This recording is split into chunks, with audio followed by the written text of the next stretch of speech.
지난 12월 달에 우리가 요한 1서를 공부하는데 제가 새벽 시간에도 계속 했었고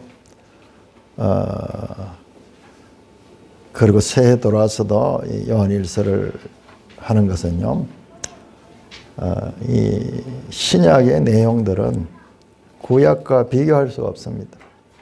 한 절 속에도 엄청난 내용들이 암축되어 있습니다.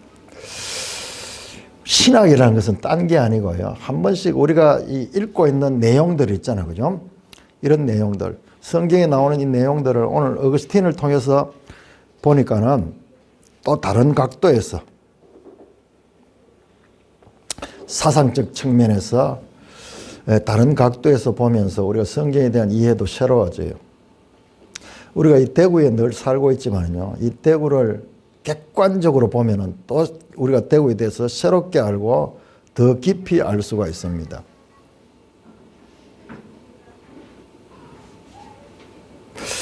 요한 1서, 요한 2서, 요한 3서, 요한 계시록.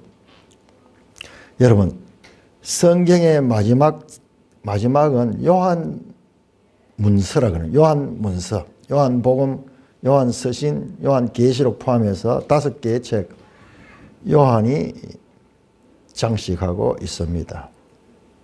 지난번도 말씀드렸지만은 사실상 순서로 보면 제일 먼저 서해진 것이 요한 계시록이라고 학자들이 생각합니다. 거의 비슷한 AD 80에서 90년경 사이에 요한 문서가 기록이 됐는데, 그 가운데서도 뜻밖의 요한 계시록이 가장 먼저고, 그 다음에 요한 복음이고, 그 다음에 요한 1서.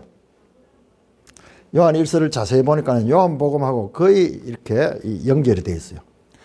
그 요한 1서에 나오는 새 계명, 내가 너에게 계명을 주고 뭐 계명서로 사랑하라, 전부 요한 복음에 나오던 내용이에요. 오늘 읽었던 내용도 그를 향하여 우리 가진 바 담대하니 그의 뜻대로 무엇이든지 구하면 들으십니다. 이거 요한복음에서 다 가르친 말씀드려요. 특별히 다락방 강화에서. 이 편지를 받는 사람은 요한복음이 이미 전제되어 있는 거예요. 그러니까는 이 말 속에 엄청난 그 압축이 있다. 특별히 요한 1서 같은 책은, 요한 2서, 요한 3서는 짧고요. 요한 2서는 또한 요한 1서하고 같은 내용이에요. 요한 1서를 더 압축해놓은 내용이고, 요한 3서는 교회에 주는 일반적인 편지 같은 것이고 아주 짧죠.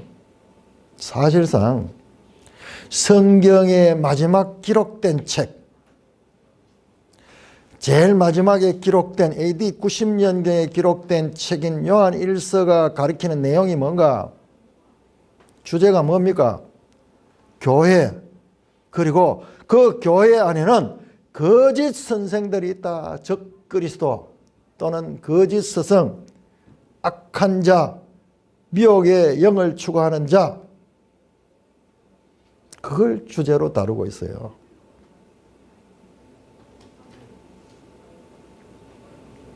자, 축구 경기를 하는데 아주 선수들이 개인기도 뛰어나고 열심히 해가지고 팀을 이뤄가 잘하는데, 그러나 결과는요, 골이 들어가느냐 안 들어가느냐, 그거로 결과는 아무리 실력이 좋고 이렇더라도 골을 못 넣으면 집니다. 아무리 과정이 신통찮아도 골을 많이 넣는 팀이 결과적으로 이기게 됩니다. 그러나 대체로 그 과정이 충실한 팀이 골을 많이 넣겠죠. 그럼에도 불구하고 골이 없으면 경기에서 이길 수 없습니다. 신앙도 마찬가지요. 신앙도 궁극적으로는 우리가 구원받는 거예요. 베드로전서 1장 9절에 이렇게 말합니다. 믿음의 결국은 뭐냐? 믿음의 목표가 뭐냐? 곧 영혼의 구원이다. 우리가 구원받는 것입니다. 영혼의 구원, 그러니까 좀 추상적인데요. 그 영혼 관계 프스케입니다. 생명, 목숨.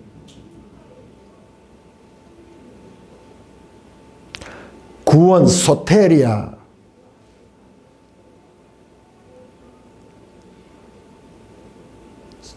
조에 가는 게 이 생명이라도 생명, 영생, 영원한 생명.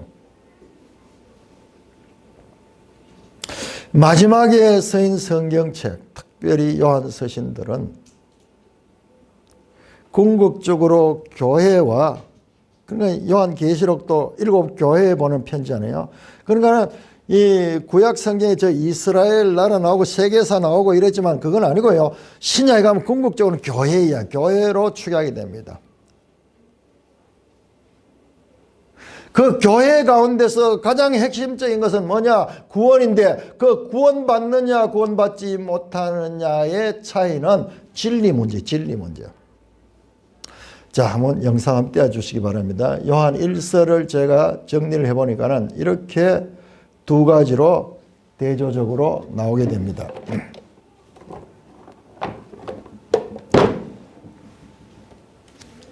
빛과 어둠이 있고 쭉 나옵니다.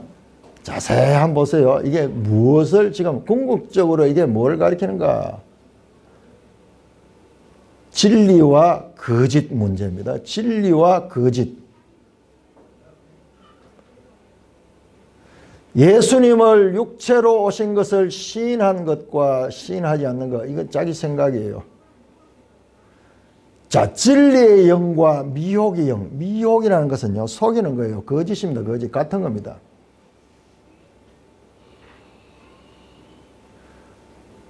이거 아닌데요. 내가 새로 보냈는데, 이거는 뺐는데요. 됐어요. 됐어. 다시 됐어요. 궁극적으로는 이겁니다. 사망에 이르지 않는 죄와 사망에 이르는 죄가 있다. 이거 아니에요. 자, 됐습니다. 됐어. 자, 사망에 이르는 죄가 있고 사망에 이르지 않는 죄가 있는데, 그럼 뭐가 사망에 이르지 않는 죄고 뭐가 사망에 이르는 죄인가? 여러분, 진리와 하나님의 말씀을 진리에 속한 자는 사망에 이르지 않습니다. 그러나 거짓된 것, 마귀의 속임, 그리고 미혹의 영에 속한 자는 사망에, 궁극적으로는 사망에. 아니, 사람이 다 죽지.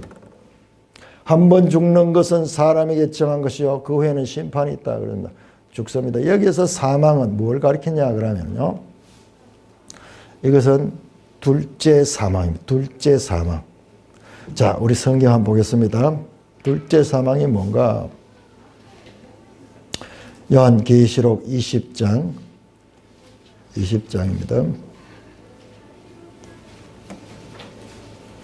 사도 요한의 메시지는 전부 다 사망과 생명에 관한 메시지로 쭉 나옵니다. 생명의 반대가 사망이잖아요. 요한의 메시지는 생명에 관한 거, 영생에 관한 말씀. 요한이 이 단어를 쓸 때는요, 그냥 몰라서 쓰는 것이 아니고 그 생명에 대한 바른 지식 때문에 이걸 쓰고 있는 거예요. 자, 계시록 20장 12절부터 15절을 보시면은 같이 읽읍시다. 시작. 내가 보니 죽은 자들이 큰 자나 작은 자나 그 보좌 앞에 서 있는데 책들이 펴 있고 또 다른 책이 펴졌으니 곧 생명책이라. 죽은 자들이 자기 행위에 따라 책들에 기록된 대로 심판을 받으니 바다가 그 가운데서 죽은 자를 내주고 또 사망과 음부도 그 가운데 죽은 자를 내주며 각 사람이 자기 행위대로 심판을 받고 사망과 음부도 불못에 던져지니 이것이 둘째 사망 곧 불못이라. 누구든지 생명책에 기록되지 못한 자는 불못에 던지자. 자, 사람 다 죽습니다. 다 육체적인 죽음이 있지만은 죽음 후에는 심판이 있는데, 심판에서 하나님의 백성들은 부활하여서 이제 사망이 없습니다. 사망이 없고 영생으로, 영생. 그런데 그 죽은 자들 가운데 둘째 사망을 따르는 14절은 둘째 사망. 둘째 사망. 이 둘째 사망은요, 둘째 사망은 하나님의 백성과는 상관없는 거예요. 20장 6절 보세요. 이 첫째 부활에 참여한 자를 복이 있고 거룩하다. 둘째 사망이 그들을 다스리는 권세가 없다. 부활도 다 하고요. 자, 믿는 자나 믿지 않는 자 다 부활합니다. 심판받기 위해서 부활합니다. 그러나 그 부활한 자들, 그 자들은 복 있는 자고요.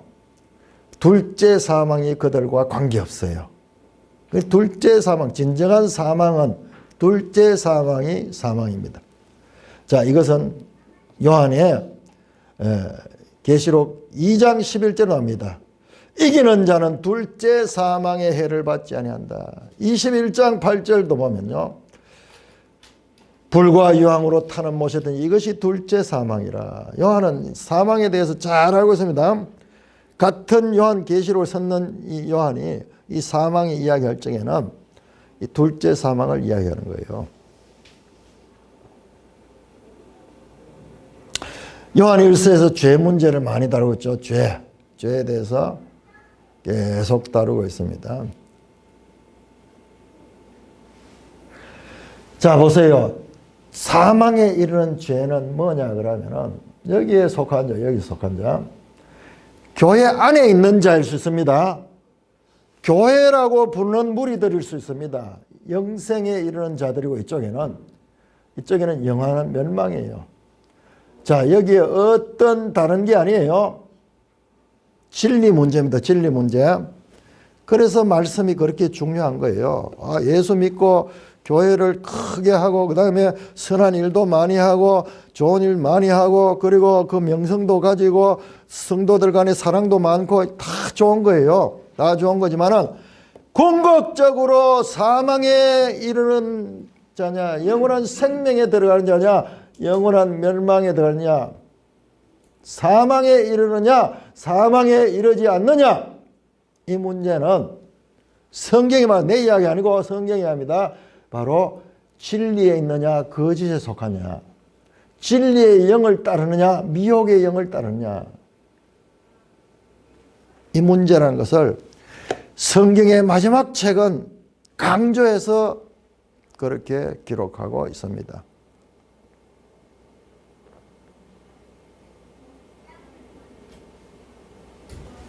이 문제, 진리와 거짓 문제는 결국 사망과 생명으로 연결됩니다. 이 이야기가 자세히 생각해 보면 이게 바로 처음 이야기예요. 창세기 3장의 처음 이야기예요. 처음 이야기 뭡니까? 하나님의 말씀을 듣고 불순종하지 않으면 그가 생명입니다. 그런데 창세기 3장 7절에 보면은 아담이 아내의 말을 듣고, 아내는 누구의 말을 듣는 거예요? 뱀의 말을 듣는 거예요. 그러니까 아내가 행하지만 실자적으로는 뱀이 행한데 그 뱀이 간교한 자는 나오잖아요. 3장 1절 간교한 자. 미혹했잖아요. 미혹당하잖아요. 같은 이야기예요. 지금 이 이야기가 창세기 3장 이야기예요. 내가 너게 먹지 말라, 하나님 말씀이죠. 먹지 말라 하는 법입니다. 이게 언약이고 명령입니다. 그런데 그것을 먹었은 거예요. 먹었어. 그 결과 땅은 너로 말미암아 저주를 받고 마침내 네가 흙으로 돌아간다. 너는 흙이니 흙으로 돌아간다. 하나님의 말씀을 어긴 것, 마귀의 뱀의 관계에 빠져서 하나님의 말씀을 불순종한 것이 바로 죄고 그 결과는 사망입니다. 딱 논리가 나옵니다. 논리적입니다. 반대로 그렇다면은 예수님은 오셔서 여자의 후손에 오셔서 하는 것은 뭐냐 그러면은 바로 하나님의 말씀을 철저하게 순종하고 예수님은 죄가 없는 분이요 의로운 분이요 궁극적으로 예수 믿는 자들은 영생에 이르는 겁니다. 이게 신앙의 기본 원리예요. 자, 이런 내용들이 구약에 막 사건에 걸쳐가 나오기 때문에 이게 정리가 안 되는데요. 사도 바울이 정리합니다. 로마서 5장 12절에 한 사람으로 말미암아 죄가 세상에 들어오고 죄로 말미암아 사망에 들어왔다. 이와 같이 모든 사람이 죄를 지으면 사망이 모든 사람이다. 자, 사망, 모든 사람이 죽는데 그 원인은 죄 때문에 그렇다. 사도 바울이 정리합니다. 어거스틴이 나중에 깨닫는 게 그거잖아요. 결국 그거예요. 그거 깨닫는 것이 그렇게 어려운 일이에요. 그러나 우리한테는 은혜로 하나님 말씀을 주셔가지고 우리가 믿으니까는 그냥 믿지만 이건 사람으로서 죽었다 깨라도 알 수 없는 거. 인류의 철학자들이, 인류의 현인들이 이걸 알려고 죽음이 뭔가, 어떻게 하면 죽음을 해결할 수 있는가, 이것을 알려고 노력하지만 알 수 없는 것이었어요. 그런데 성경은 한마디로 해버린 거예요. 죄가 세상에 들어왔고 죄로 말미암아 사망이 들어왔다.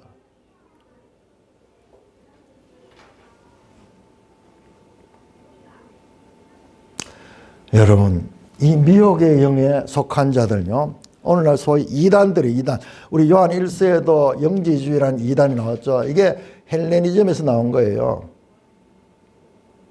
여러분, 이단들 분별하기가 얼마나 쉽지 않은지 여러분들 아셔야 됩니다. 저는 이걸 경험을 많이 해봤습니다. 나는 예수를 믿었는데 군에 가서 이제 청년 시절에 우리 가문에서 처음 예수를 믿었기 때문에 내가 어떤 제약이 없기 때문에 내가 어느 것이 바른가, 전부 자기들이 옳다고 하는 사람들이 많은데, 그래서 자유롭게 여기도 기웃거리고 저기도 기웃거리면서 그러면서 많은 경험을 해봤습니다. 그런데 이단들이요, 우리가 스스로 분별하기 어려운 것은요, 인간적인 열심이 아주 매력적이에요. 이단들은.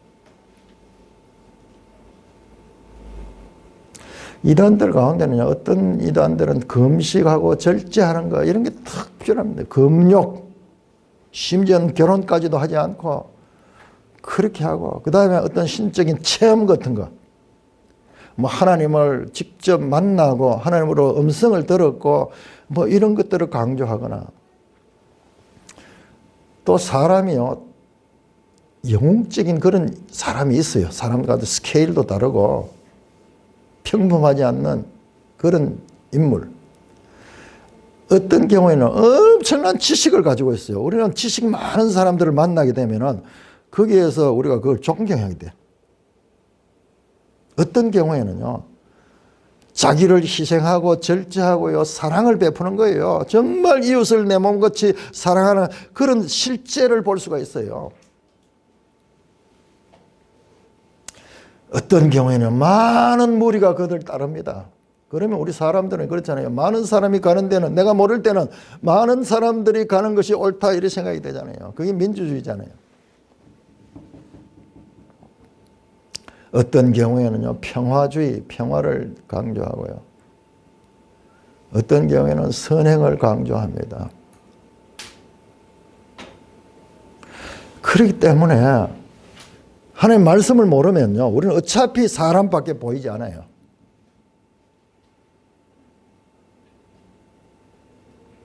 인간은 판단할 때 외모나 그가 드러난 행위로부터 우리가 판단하게 되고, 그렇기 때문에 우리가 미혹되기가 쉬운 겁니다.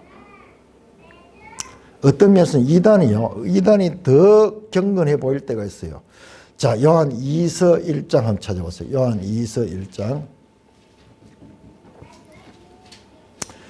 요한 2서 9절 보면, 지나쳐 그리스도의 교훈 안에 거하지 않은 자. 지나치다 하는 말은 뭐냐 그러면 예수님의 가르침보다도 더 고차원이야. 더 고차원이야. 여러분, 어떤 무리들은요, 채식만 해, 채식만. 육식 같은 거 하지 않고, 육식은 살생하는 거니까는. 불교 같은데 그 교리가 그렇잖아요. 근데 불교뿐만 아니라 기독교 안에도 그런 무리들이 있어요. 어떤 경우에는 금식을 밥 먹듯이 하면서. 그러니까 우리는 보면은 그런 모습을 보면, 인간적인 그런 모습을 보면은 우리가 와, 감동을 받는 거예요. 너무 착해. 또 어떤 경우에 사랑이 많고 막 그렇게 사랑을 베풀어주고 이러면은요, 우리가 그 사람의 매력 때문에 거기 빠지기 쉬워요. 그러니까 하나님의 말씀이 내한테 없으면은 내가 누구를 만나냐에 따라 가지고 내가 그걸로 끌려가는 거예요. 심지어는 또 그게 마음에 안 들 때에는 내가 찾아가는 거예요. 찾아가는 거예요.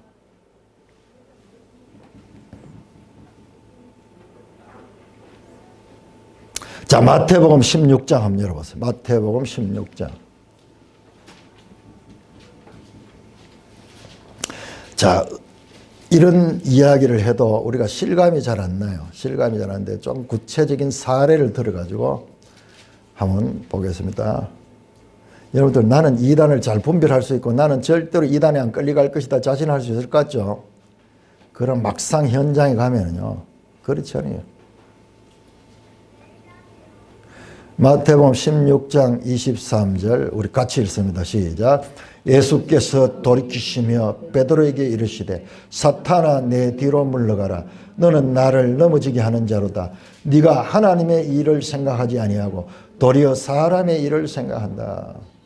무슨 내용이냐? 앞에 보면요, 베드로가 예수님이 이제 죽으시겠다는 거예요. 십자가에 달려 죽으시겠다는 거예요. 비로소 예수님께서 이제 말씀합니다. 인자가 이제 이 십자가에 달려 죽어야 된다. 나는 그 일을 하러 왔다. 이러니까 베드로가 껌펄쩍 뛰면서 주여, 그래 하면 안 됩니다. 그러면 안 됩니다. 그러면서 예수님의 죽음을 안타까워하면서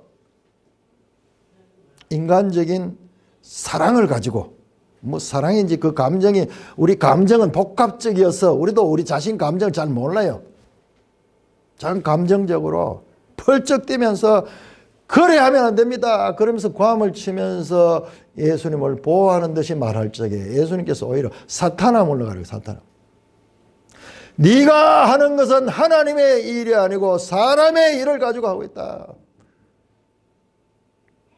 자, 오늘 보세요. 이 나오는 요한 1서의 내용도 전부 그거예요. 사람 보기에 그럴 때 보인가, 하나님의 뜻인가, 이게요. 이 사람들이 교회 안에서 아주 지도자들이고요. 이 사람들 지금 요한 1서에서는 그 교회에서 나갔다 그러지만 이 사람들 없어진 거 아니에요. 영지주의 세력이 얼마나 크게 번성했는지 상상을 못해요. 쉬운 문제 아니에요. 진리의 영과 진리의 영과 미혹의 영, 하나님의 자녀와 마귀의 자녀 차이는 뭐냐? 하나님의 말씀을 바르게 따르냐 안 따르냐에 따르죠. 무슨 선행을 많이 하느냐, 뭐 사랑을 많이 하느냐, 이거 다 중요한 겁니다. 다 중요하지만 가장 머리는 진리 문제예요. 그리고 마귀는 계속 끊임없이 이 진리를 우리가 바로 깨닫지 못하도록 공격하는 거잖아요. 창세기 3장도 그 내용이잖아요. 아니야, 하나님 말씀 그대로 믿지 마라. 니도 하나님처럼 될 수 있어. 그러니까는 확 받아들이죠. 확 받아들이죠. 그렇구나. 마가복음 7장 7절에서 9절 예수님이 이렇게 말합니다. 사람의 계명과 하나님의 계명을 이야기하면서 너희가 하나님의 계명은 버리고 사람의 전통을 지키느니라. 또 이르시되 너희가 너희 전통을 지키려고 하나님의 계명을 잘 버리는도다. 잘 버리는 거 우리가 그런 거예요. 우리가 그런 존재예요. 바리새인만 그런 게 아니고 오늘 우리도 마찬가지예요. 현장에 딱 들어가면요, 다 그렇게 가는 거예요. 다 그렇게. 마치 하와처럼 하나님 말씀이 분명히 했는데도 불구하고 그 뱀의 미혹을 따라갔듯이 지금도 우리가요, 하나님의 계명을 버리고 사람의 전통을 지키기 위해서 하나님의 계명을 버리는 일들이 지금도 비일비재한데 우리 모르는 거예요. 그 속에 있어도 모르는 거예요. 그래놓고도 자기가 모르는 거예요.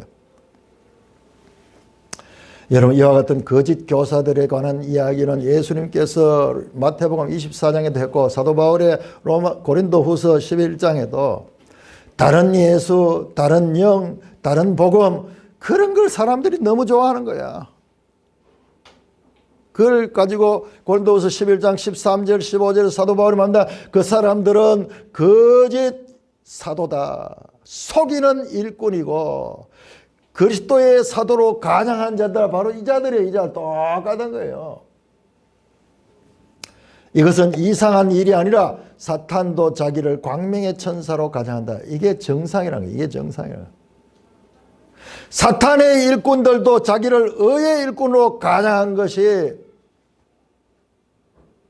대단한 일이 아니고 이상한 일이 아니고 그게 정상이다. 항상 교회 시대는 그렇게 돼 있다고 말씀하고 있습니다. 자, 여러분 유다서 한번 열어보세요. 유다서. 요한 1, 2, 3서 다음에 유다서가 나오죠. 유다서. 그 유다서 한 장짜리 거기도 이 내용이 나와요. 이 내용이 나옵니다. 유다서 4절 보세요. 4절. 이는 가만히 들어온 사람 몇이 있다. 그들은 애적부터 이 판결을 받기로 미리 기록된 자니 경건하지 아니하여 우리 하나님의 은혜를 도리어 방탕한 것으로 바꾸고 홀로 하나이신 주제 곧 예수 그리스도를 부인하는 자다. 이런 자들이 교회 안에 가만히 들어왔는 거예요. 교회 안에 하나님의 백성인처럼 그 속에 들어와 있는 거예요. 17절 봐. 17절. 사랑하는 자들아 너희는 우리 주 예수 그리스도의 사도들이 미리 한 말을, 사도들이 이 말을 했는 것을 기억하라는 거예요. 무슨 말 했느냐? 18절에 그들이 너에게 말하기 마지막 때에 자기의 경건하지 않은 정욕대로 행하는 조롱한 자들이 있으라 했으니 이 사람들은 분열을 일으킨 자며 육에 속한 자며 성령이 없는 자다. 이 자들은 성령이 없는 자들이에요. 마귀의 영을 따르고 적그리스도의 영을 따른 자예요. 사도들이 그것을 미리 경고하고 가르쳤다는 말씀이잖아요. 정말 사도들이 그렇게 가르쳤는가 한번 볼까요? 자, 사도행전 20장 여러분. 사도행전 20장. 사도행전 20장 29절에서 31절.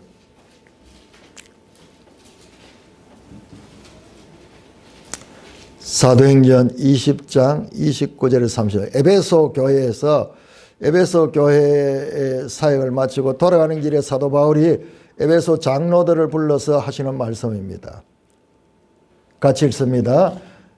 사도행전 20장 29절에서 31절까지 시작. 내가 떠난 후에 사나운 이리가 여러분에게 들어와서 그 양떼를 아끼지 아니하며 또한 여러분 중에서 죄자를 끌어 자기를 따르게 하려고 어그러진 말을 하는 사람들이 일어날 줄 내가 하더라. 그러므로 여러분께 일깨어 내가 3년이나 밤낮 쉬지 않고 눈물로 각 사람을 훈계하던 것을 기억하라. 이 에베소 교회는 사도 바울이 가장 오래 사역했던 3년 반 동안 사역했던 장소예요. 두란노 서원에서 날마다 성경을 가르쳤던 거예요. 그 교회 안에도 사나운 이리가 돌아오는, 사나운 이리가라니까 우리가 뭐 그렇게 보는데 이게 미혹의 영을 가진 자들이 영혼을 삼키는, 영혼을 멸망하게 하는 자이기 때문에 영적으로는 사나운 일이에요. 30절에 자기를 따르게 하려고 어그러진 말을 한 사람, 바로 이 말이 이 말. 그리스도의 교훈이 아닌 것, 인본주의적인 그런 교훈. 내가 떠난 후에 교회에 이게 들어온다. 바울이 예언하고 있잖아요. 그러니까 교회 안에 이와 같은 이 적그리스도의 영, 미혹의 영을 쫓는 것은 초대교회 시대부터 교회가 끝날 때까지 계속 있는 것입니다. 참 하나님 이상하죠, 여러분들. 이럴 때마다 이제 성경을 보면은 질문이 생기죠. 이건 왜 그랬을까? 그거 없애버리면은 교회가 교회다고 얼마나 좋을까? 왜 그거 허락했을까? 마태복음 13장에 10분의 비유에서 예수님 말씀합니다. 알곡과 가라지가 추수할 때까지 같이 있도록 뽑지 말아가는 거예요. 그게 하나님 뜻이에요. 이단 세력들, 저 미혹한 세력, 적그리스도의 세력과 이 교회가 항상 공존하도록 해나가는 게 하나님 뜻이야. 더 헷갈리죠, 여러분? 우리 생각하고 하나님 다릅니다. 우리는 우리 생각을 가지고 있으니까 그게 충격적인데 성경에는 그게 이미 일반화되어 있어요. 자, 마태복음 1장 한번 열어보세요. 마태복음 1장. 자, 우리는 구약 시대에 이스라엘 백성들이 바벨론 포로로 끌려가서 하나님으로부터 이제 버림을 받아서 그게 이제 참으로 이제 이 하나님께 버림을 받은 줄 알았는데, 마태복음 1장에서는 11절에 바벨론 사로잡혀 갈 때, 12절에 바벨론으로 사로잡혀간 후에, 17절 사로잡혀갈 때까지, 또는 그 후에 사로잡혀간 후에 바벨론으로 사로잡혀가는 그 사건이 하나님의 구원 역사에 아주 중요한 역할을 하는 시간으로 지금 말씀하고 있는 거예요. 내 생각은 너희 생각과 다르고 내 뜻은 너희 뜻과 다른 거예요. 그러니까 우리는 계속 성경을 통해서 하나님의 뜻을 알아가야 되는 거예요. 성경을 평생 읽어도 내 뜻을 가지고 보니까 하나님 말씀이 제대로 안 보여지는 거예요. 구약에서 풀리지 않았잖아요. 왜 하나님 백성들이 저렇게 하나님께서 내버려가지고 저렇게 이 포로로 잡혀가게 하시고 계속 남은 나라에 지배를 당하게 했을까? 그것도 하나님이 허락하신 거예요.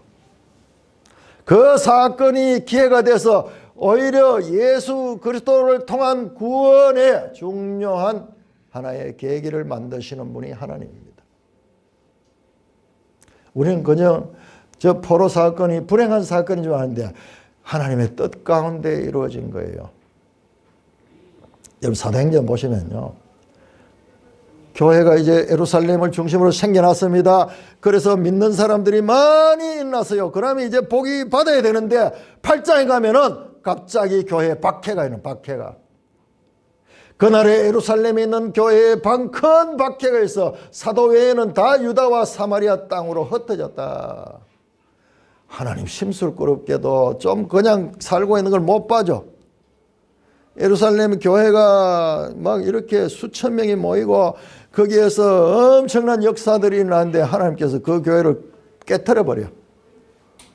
그런데 8장 4절에 보면 그 흩어진 사람들이 두루 다니며 복음의 말씀을 전해서 오히려 흩어지게 했던 그 사건을 통해서 복음이 저 이방 나라 소아시아로 마게도냐로 로마에까지 전해지는 계기가 되는 거예요. 우리는 하나님의 뜻을 모르는 거예요. 성경을 자세히 보면 이제 하나님의 뜻을 하나님을 알 수 있는 거예요. 우리 다니엘서를 공부해 보니까 하나님이 많이 보이잖아요. 이야, 세계 역사를 주관하시는데 그 일을 통해서도 하나님은 뜻은 계속 이루어진다. 지금도 이 역사는 하나님이 주관하시고 하나님이 역사를 이끌어 가신다. 그런데 그걸 모르니까는 아이고 죽을 지경이다. 어찌하여 왜 내한테 이런 일이 있는가? 왜 있는가? 우리 개인도 마찬가지. 개인. 하나님은 개인에게도 마찬가지입니다. 탄식과 절망과 한계를 통해 가지고 우리는 이 뜻을 모르니까는 왜 이런 일이 내한테 있는가? 그러면서 고통스러워하고 힘들어하는데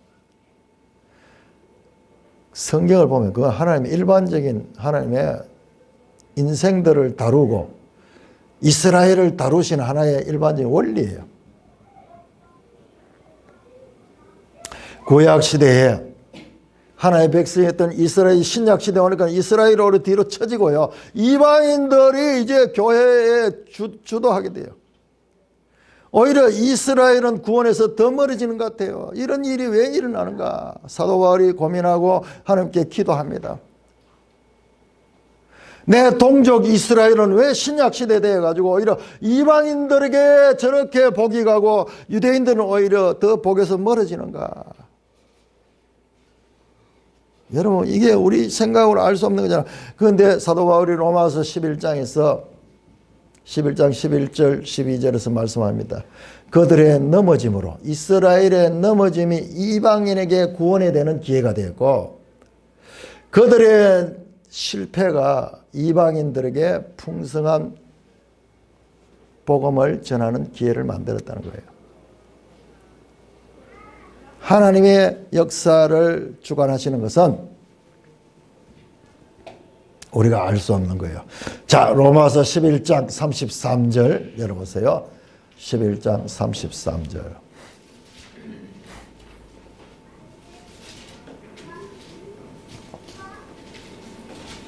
사도 바울이 감탄하는 그 말씀, 사도 바울이 감탄을 33 같이 좀 시작. 깊도다 하나님의 지혜와 지식의 풍성함이여 그의 판단은 헤아리지 못할 것이며 그의 길은 찾지 못할 것이다. 우리 인생으로서는 알 수 없어요. 그만큼 하나님의 지혜와 지식은 우리가 보지 못하는, 우리가 상상하지 못하는 일까지도 하나님은 다 하나님의 지혜로 이루어 가신다는 것입니다. 우리 그리스도인들은 이 세상을 살아가면서 늘 이런 하나님에 대한 믿음을 가지고 그 하나님을 알아야 돼요. 좀 어려움이 생기고 문제가 생기면은 왜 내한테 이런 일이 생기나? 시편 보세요. 전부 그런 이야기예요. 전부 그런 이야기예요. 그러나 그 일을 통하여 하나님은 자신이 하나님됨을 드러낼 뿐만 아니라 그 인간의 죄인됨을 깨우쳐 주십니다. 그런 다음에 하나님 뜻이 이루어져요. 우리가 죄인됨에 대한 바른 이해가 없으면 하나님의 구원에 대한 바른 이해도 있을 수 없는 거예요. 사랑하는 형제 자매 여러분, 크게 한번 보자고요. 신약의 마지막 책들, 요한일서, 유다서, 전부 이야기예요. 진리의 길을 가는 자는 영생에 이르고 미혹된 길, 거짓의 길을 가는 자는 사망에 이르게 된다. 결론입니다. 성경의 결론입니다. 복잡하지 않아요. 교회 안에 진리의 길을 따르는 무리가 있고 거짓된 길을 따르는 무리들이 있다. 근데 예수님께서 마태복음 7장에서 미리 하신 말씀이 사실은 좁은 문으로 들어가라. 멸망으로 인도하는 문은 크고 길이 넓어 그리로 들어가는 자 많고 생명으로 인도하는 문은 좁고 길이 협착하여 찾는 이가 적다. 그 다음에 15절 나오는 거짓 선지자를 삼가라. 이야기입니다. 이야기. 예수님 말씀도 마찬가지요. 참이냐 거짓이냐. 참과 거짓을 분별할 수 있어야 돼요. 여러분들 우리는요.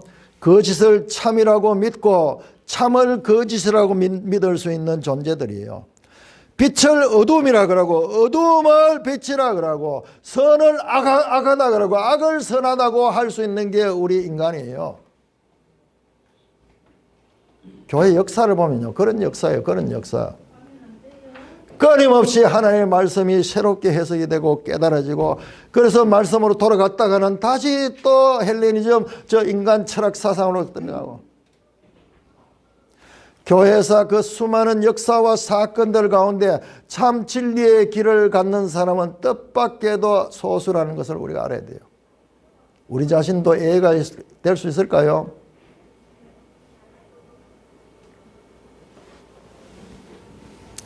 야, 우리가 저 미혹에 된 거짓 선지자의 길을 따라가지 않아야 된다. 그거 따라가면 멸망한다. 문제는요. 우리가 이렇게 말로 하는 것보다 현장에 닥치면 이거 분별 못합니다. 여러분 오늘 그 강의했던 교수님 있죠? 내가 이용하는 거예요. 그 교수님 여기까지 필요가 있어. 그러나 이분의 가르침은 헬레니즘이에요. 이분이 운영하는 그 이 학교가 플라톤 학교예요. 플라톤 학교. 이름이 아예 플라톤 재단으로 나와 있잖아요. 내가 그 강의를 쭉 들어봤는데 결과적으로는 저 사람은 헬레니즘에 속한 사람이에요. 저 사람이 어거스틴을 높이는 것은 헬레니즘과 헤브라이즘 자기가 신학과 교수니까는 그렇게 두 개 합치는 것이 이상으로 생각하는데 그거 아니에요. 그거는 헬레니즘 사상이에요.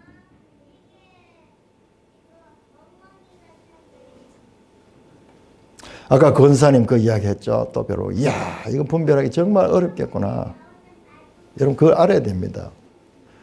그것을 분별할 수 있는 길은 끊임없이 우리가 하나님의 말씀을 바르게 아는 수밖에 없어요. 우리 생각, 판단, 분별할 수 없습니다. 오히려 여기에 의지하면은 그 미혹의 영을 쫓아가게 되는 것입니다.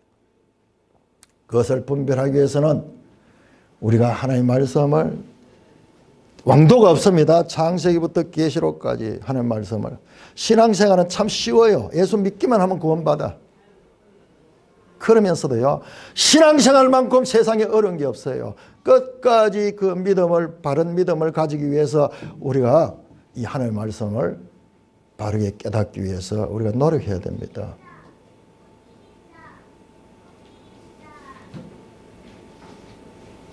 내 속에 내재한 죄를 봐야 되고, 그리고 내 판단이 내 어떤 인간적인 이기적인 내 자신의 욕망의 소리가 아닌가 성령을 따라서 계속 분별하면서 하나님의 말씀을 쫓아야 돼요. 날마다 자기를 부인하고 자기 십자가를 지고 나를 따라야지 하나님의 자녀라고 예수님께서 말씀하셨죠.